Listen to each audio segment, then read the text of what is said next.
السلام عليكم احبابي، كي دايرين؟ لاباس عليكم؟ نتمنى ان شاء الله تكونوا بخير وعلى خير. مرحبا بكم في فيديو جديد.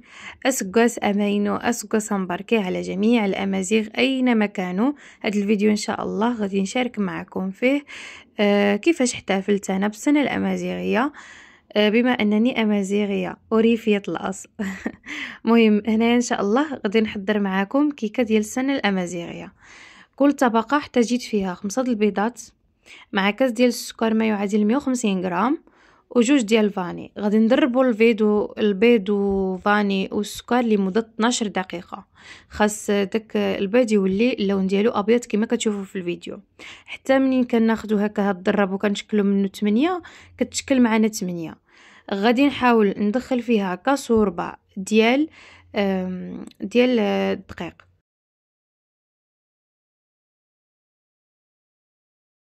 صافي هنايا غادي ناخد هاد المول اللي مفتوح من جوج جهات، غادي نغطي الجهه التحتانيه بالسلوفان. هنايا غادي ناخد هاد الخليط ديال الجينواز نخويه في هاد المول. صافي وغادي ندخلو للفران. بالنسبه للفران غادي راني سخنتو على 180 درجه، شعلت عليه من الفوق ومن التحت، والمده اللي استغرق لي هاد الجينواز في الفران هي 20 دقيقه.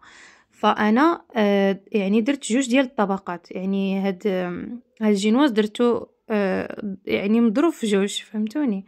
صافي هنايا خديت هاد الكريمه ديال هولالا، ضربتها مزيان مع جبلي، وتقدروا تستعملوا اي جبن اخر، بيلادلفيا، ماسكاربون، اي جبن عندكم في الدار تقدروا تستعملوه. صافي هنا خديت هاد المول، حطيت فيه هاد الجينواز ديالي وسقيته مزيان مزيان مزيان مزيان بالحليب، ضروري باش تجي لكم الطرطه ديالكم بنينه وكتذوب في الفم.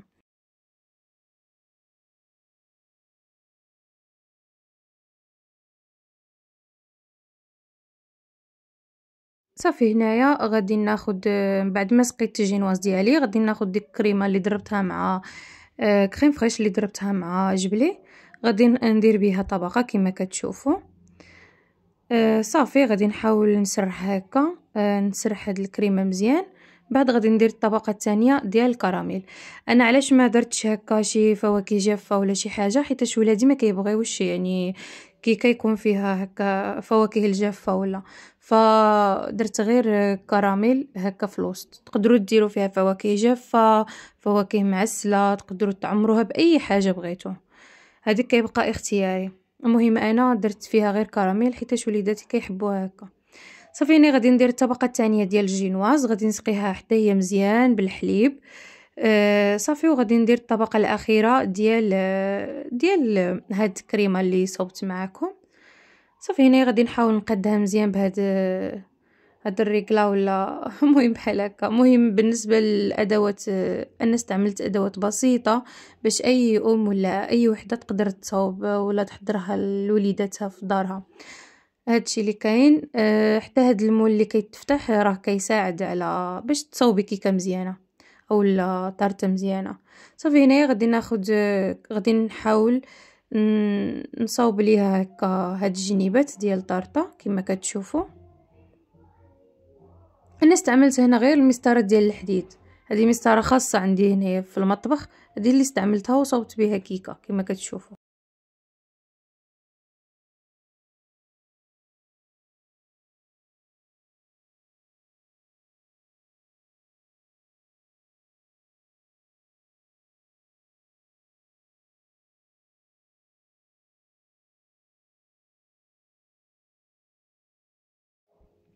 صافي هنايا خديت كريمه لونتها باللون الازرق. كما كتعرفوا يعني العلم الامازيغي فيه اللون الازرق واللون الاصفر واللون الاخضر واللون الاحمر. المهم هنايا غادي نبدا نزين الكيكه ديالي بطريقه بسيطه جدا. خديت هاد كما كتشوفوا هاد كيس حلواني، درت فيه هاد القالب. صافي وعمرت فيه الكريمه ديالي اللي اللون ديالها ازرق. بالنسبه للملون راه كيتباع يعني الملون. صافي كما كتشوفوا طريقه بسيطه جدا وجات كيكه واعره سواء في المذاق ديالها ولا في الشكل ديالها، راكم شفتوها في بدايه الفيديو. يعني الصراحه غير جربوها، راه شي حاجه اللي زوينه. خصوصا انا هاد الجينواز اللي وريت لكم دابا كندير به كيك رولي، وكندير به لي كيك ديالي كاملين كنحضرهم بهاد الجينواز. هاد الجينواز اسهل ما كاين، وكيجي واعر واعر واعر بحال ديال المخابز. صافي هنايا عاوتاني خديت الكريمه ودرت فيها ملون اخضر، غادي ندير بها يعني كما كتشوفوا نشكل بها يعني العلم الامازيغي.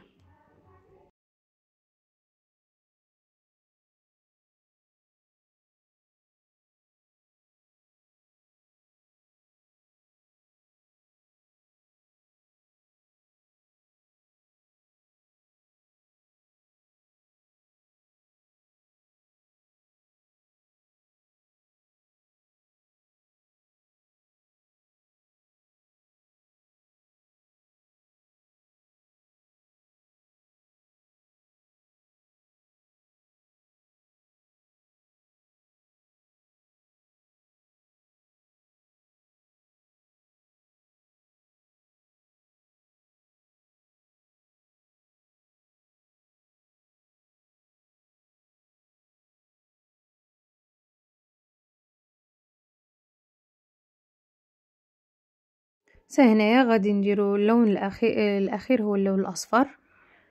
كما كتشوفوا غادي خديت كريم فريش وزدت عليه الملون اصفر.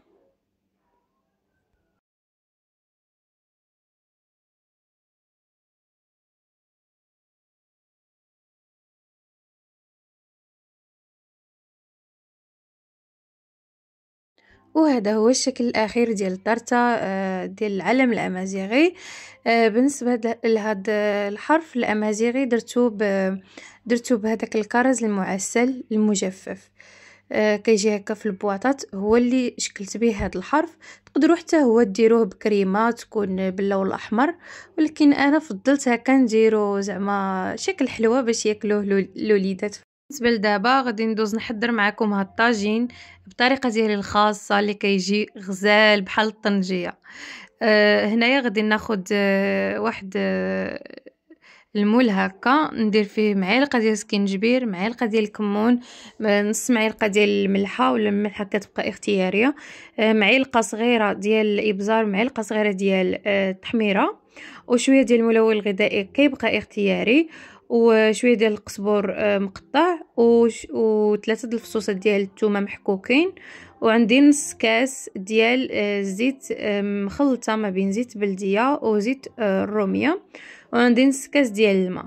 غادي ناخذ هاد اللحم ديالي، غادي نشرملو مزيان في هاد الترميله اللي وجدت معكم. من بعد غادي في نفس الترميله غادي نشرمل فيها حتى هذاك البصله اللي قطعت. بالنسبه للبصله انا احتاجيت 3 البصلات كبارين، حيتاش عندي كميه ديال اللحم، عندي 3 كيلو ديال اللحم، فداكشي علاش درت بزاف ديال البصله. صافي هنا غادي ناخذ هاد البصله كامله اللي قطعتها طويله وقطعتها رقيقه باش دغيا تذوب وتجي لينا زوينه معسله. صافي هنايا غادي من بعد ما شرملت هكا هاد اللحم والبصله، غادي ناخذو كطبقه اولى في الطاجين. غادي نخويو نص ديال البصله اللي شرملنا، من بعد غادي نستفو عليه هاد اللحم كامل اللي عندنا كما كتشوفوا. من بعد غادي نخويو عليها داك البصله اللي بقى عندنا، نخويوه الفوق ديال اللحم كما كتشوفوا. من بعد غادي نخويو داك الزبيب. صافي انا هاد الطاجين راني وجدته في الليل، يعني في الصباح عاد طيبته كما كتشوفوا. خويت عليه هكا الزبيب، غادي نزيد عليه هكا ديك التشرموله اللي بقات ليا في هاد الطاوه، غادي نزيد عليه شويه الماء، وداك الماء نديرو هكا في الجنيبات. هنا غادي ناخذ واحد شويه ربع ديال المعلقه صغيره ديال السمن البلدي، وجداتي على يديها.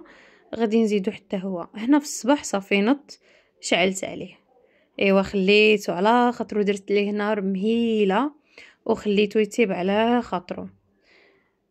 صافي هذا هو الطاجين، طاجين بسيط ولكن المذاق ديالو شي حاجه اللي واعره البنات، غير جربوه وغادي تشوفوا المذاق ديالو.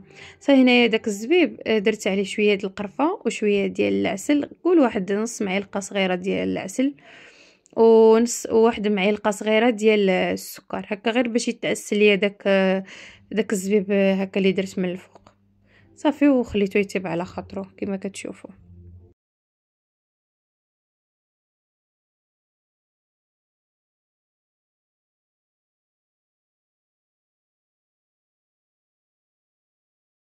هنايا خديت واحد كاس ديال الماء سخون، زدتو هكا في الجنيبات كما كتشوفوا. هذه هي المرقه اللي مرقت بها هاد اللحم، هذه هي المرقه اللي طاب فيها هاد اللحم، ودرت ليه نار تكون مهيله وخليته على خاطره.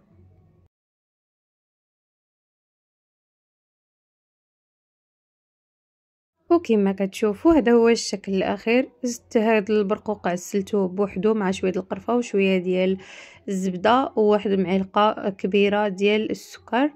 صافي وخليته يتعسل على خاطرو، وهكا فندتو في الجنجلان وزوقت به.